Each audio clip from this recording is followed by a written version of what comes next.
A one-of-a-kind, all-black gleaner combine known as the Stealth Gleaner now calls Mercer County home. This isn't the only unique piece of equipment on the farm. The Stucke Farm in St. Henry is home to several prototype pieces of equipment due to one brother at the helm of a major equipment manufacturer and the other home on the farm. We farm corn and soybeans, about 1,660 acres, about 700 of corn a year, the rest is beans. The farm began as a potato farm started by their grandfather in the 1930s. A decision to quit raising them led to an opportunity for Todd.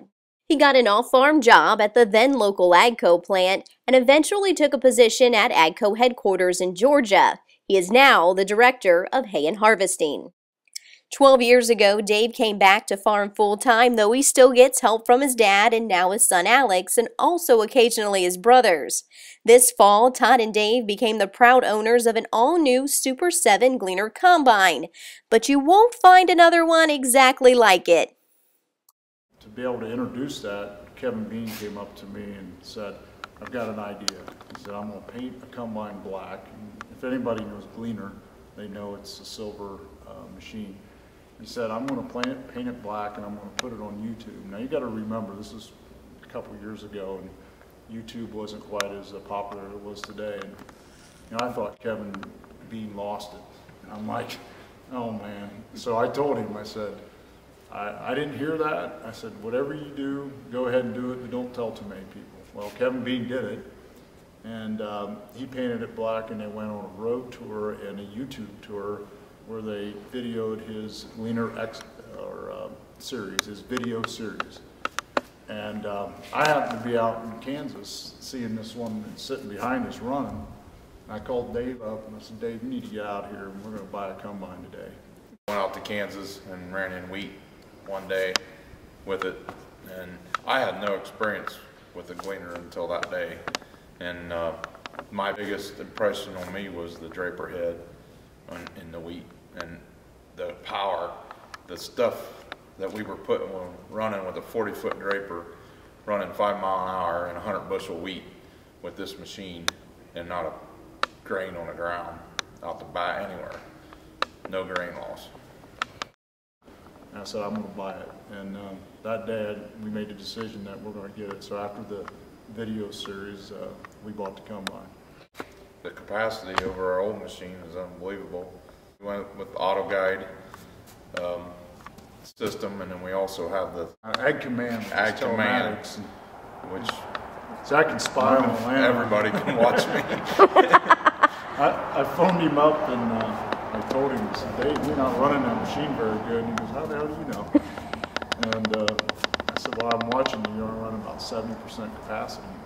And he knew what to do. The new combine isn't the only piece of prototype equipment they have. Being able to pick up 2 Challenger 975 tractors that were prototype machines, and it was fun getting them to Dave and Dad, because you're sitting there with, what do they have, 575 horsepower, and gave them all the power that they need. What else? This fall we picked up our new Sunflower 4610. It's a fall tillage tool. As you can see, there are mutual benefits here.